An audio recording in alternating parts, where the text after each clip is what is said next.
चलिए खबरों का रुख करते हैं। पाकिस्तान एक बार फिर धमाके से दहल गया है। पाकिस्तान के कराची में विस्फोट में मरने वालों की संख्या 15 हो गई है। विस्फोट की वजह से एक इमारत ढह गई और राहत और बचाव दल के अधिकारी अभी भी इमारत के मलबे में नीचे फंसे हुए हैं और निकालने की कोशिश की जा रही है। मृतकों की संख्या भी बढ़ सकती है। बता दें आपको कि मीडिया रिपोर्ट के मुताबिक कराची के शेरशाह इलाके में यह धमाका हुआ है, जिसमें एक इमारत आंशिक रूप से ढह गई है। मीडिया रिपोर्ट की माने तो विस्फोट के बाद से ही पुलिस और बचाव अधिकारी मौके पर पहुंचे और घायलों को नजदीकी अस्पताल में ले जाया गया।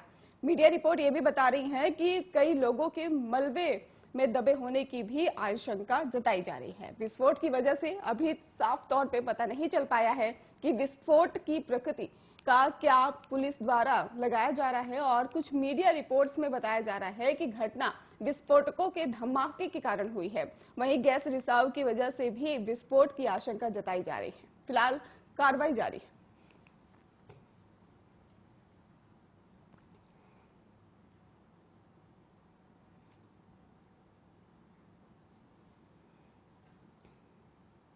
उत्तराखंड विधानसभा चुनाव 2022 से पहले आम आदमी पार्टी ने प्रदेश में नए जिले बनाने का जो दांव चला है, उसने बीजेपी और कांग्रेसी की बेचैनी बढ़ा दी है। आपके संयोजक और दिल्ली के मुख्यमंत्री अरविंद केजरीवाल ने काशीपुर समेत शहरों में ही जिला बनाने की घोषणा की है और इसी को लेकर काशीपुर में आप चुनाव कैंपेन कमेटी के प्रदेश अध्यक्ष दीपक बाली ने भी प्रेस कॉन्फ्रेंस की और दीपक बाली ने कहा कि बीते 14 दिसंबर को आपके संयोजक और दिल्ली के मुख्यमंत्री ने काशीपुर में घोषणा की थी कि प्रदेश में आपकी सरकार बनने के बाद 1 महीने के अंदर काशीपुर समेत 6 नए जिले बनाए जाएंगे और बीजेपी और कांग्रेस बारी बारी में सत्ता में आए और लेकिन आज तक काशीपुर को जिला नहीं बनाया।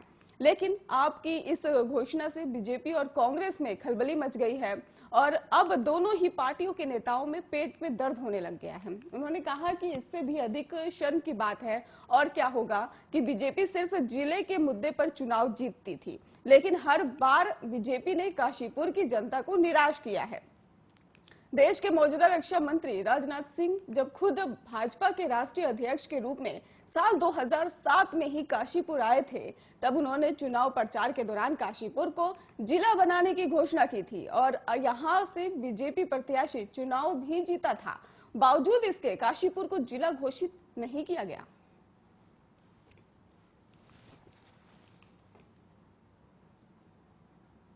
गोल्डन टेम्पल में गुरु ग्रंथ साहिब के साथ बेअदबी का मामला अभी ठंडा भी नहीं हुआ था और इस बीच यहां से एक ऐसी और घटना सामने आ गई है। आपको बता दें कि कपूरथला के निजामपुर गांव में ही गुरुवार में एक शख्स ने निशान साहिब के साथ बेअदबी की है। इसके बाद ग्रामीणों ने आरोपी की बेरहमी से पिटाई कर दी और इसका एक वीडियो भी बनाया गया है जो सोशल मीडिया पर तेजी से वायरल भी हो रहा है, जिसमें एक कमरे में आरोपी शख्स कोने में बैठा दिख रहा है। आसपास कुछ लोग खड़े घटना के बारे में बता रहे हैं और वीडियो में ही ग्रामीण कहते नजर आ रहा है कि उनके बगल में ही पुलिस चौकी है, लेकिन वो आरोपी को पुलिस को नहीं सौंपेंगे, वो शख्स को अपनी कस्टडी में ही रखेंगे। उन्होंने सिख संगठनों को भी बुलाया। रिपोर्ट्स के अनुसार कहा जा रहा है कि ग्रामीणों का कहना है कि अब वही लोग इसका फैसला करेंगे और स्थानीय लोगों ने दावा किया है कि बेअदबी के बाद व्यक्ति ने भागने की कोशिश की लेकिन पकड़ा गया। एक अन्य रिपोर्ट में पता चला है कि आरोपी को पुलिस को सौंप दिया गया है और यह भी बताया जा रहा है कि निशान साहिब की बेअदबी के आरोपी की भीड़ ने पिटाई की है, जिससे उसकी मौत हो गई है। अमृतसर में स्वर्ण मंदिर में शनिवार की घटना के बाद रविवार को कपूरथला के निजामपुर में ही कथित बेअदबी का मामला सामने आया। आरोपी की पिटाई के बाद मौत हो गई थी। उत्तराखंड के मुख्यमंत्री ने कहा कि प्रदेश में होम स्टे को सरकार प्रोत्साहन दे रही है। बनारस में हाल ही में प्रधानमंत्री नरेंद्र मोदी के साथ मुख्यमंत्रियों की बैठक में इसको लेकर दिए गए साहसी सराहना मिली है और सीएम ने यह भी कहा कि होम स्टे से रोजगार सृजन की अपार संभावनाएं हैं और वर्तमान में राज्य में 36,000 होम स्टे 3600 होम स्टे प्राकृतिक है और 8,000 लोगों को इससे रोजगार मिला है। सरकार होम स्टे को पर्यटक का आधार बनाना चाहती है। सीएम धामी ने कहा कि सभी विभागों से आगामी 10 साल का रोड मैप तैयार करने के लिए कहा गया है। वहीं इसके लिए विशेषज्ञों की राय भी ली जा रही है। इसी क्रम में ही बोधित्सव कार्यक्रम में भी चल रहा है और इसमें वरिष्ठ पर्यावरणविद डॉक्टर अनिल जोशी शरीखे ने लोगों से राय भी ली है और सीएम ने कहा कि पीएम मोदी ने 2020 से 2030 की सदी को उत्तराखंड की सदी बताया है। सरकार इस चरित्रार्थ करने के लिए भी कटिबद्ध है और इसके साथ ही उन्होंने कहा कि उत्तराखंड अपनी स्थापना के 25वें साल में देश का अग्रणी राज्य बने और इसके लिए कोई कोर कसर नहीं छोड़ी जा रही है। सीएम ने कोरोना वैक्सीनेशन समेत मुफ्त अनाज योजना और उज्ज्वला के साथ भी कुमाऊं के लिए एम्स दिए जाने पर पीएम मोदी का आभार भी व्यक्त किया है।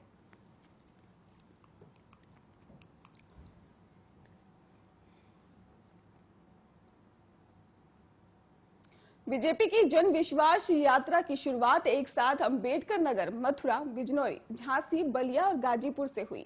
पार्टी के राष्ट्रीय अध्यक्ष जेपी नड्डा अंबेडकर नगर इस यात्रा को झंडी दिखाकर रवाना किया और उनके साथ पार्टी के प्रदेश चुनाव प्रभारी और केंद्रीय मंत्री धर्मेंद्र प्रधान और केंद्रीय मंत्री कौशल किशोर भी मौजूद रहे।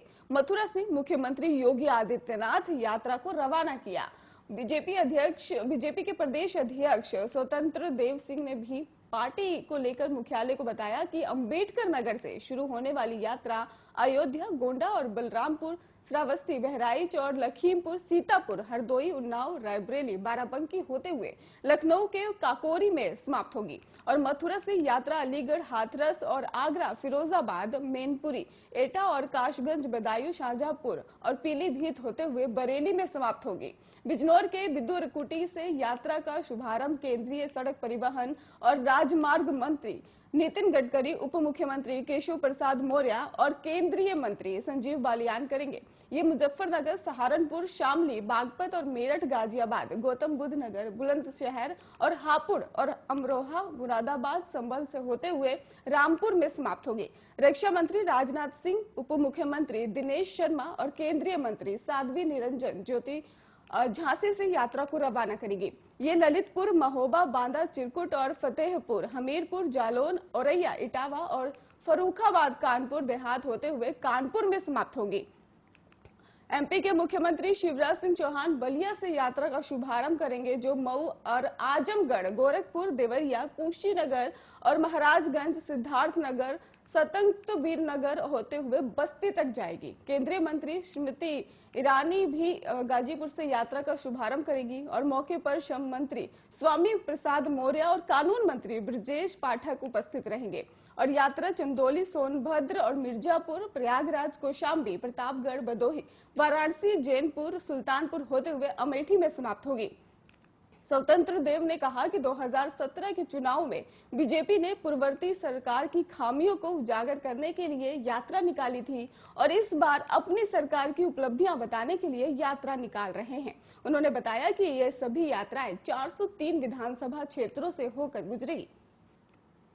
दिल्ली मेरठ एक्सप्रेस में सफर करना अब आसान नहीं होगा, क्योंकि आपको बता दें कि 383 दिन बाद किसानों के गाजीपुर बॉर्डर छोड़ने के बाद यहां ट्रैफिक शुरू हो गया है।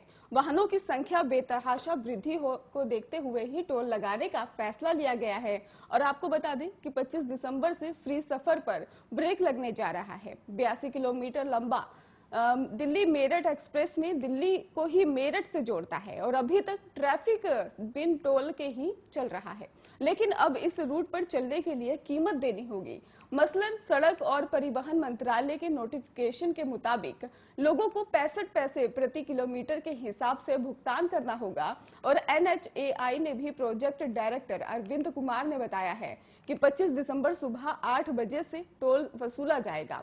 डासना से मेरठ की तरफ जाने पर टोल भुगतान करना होगा और दिल्ली मेरठ एक्सप्रेस वे पर जगह जगह पर 2 व्हीलर और 3 व्हीलर के साथ ही बैलगाड़ी आदि भी प्रवेश पर प्रतिबंध है। हालांकि इसके बावजूद लोग मनमानी करते दिखाई देंगे और लेकिन अब 2 पहिया तिपहिया वाहन का चालान भी किया जाएगा, जो कि उनके मोबाइल पर ही 8 घंटे में भेजा जाएगा।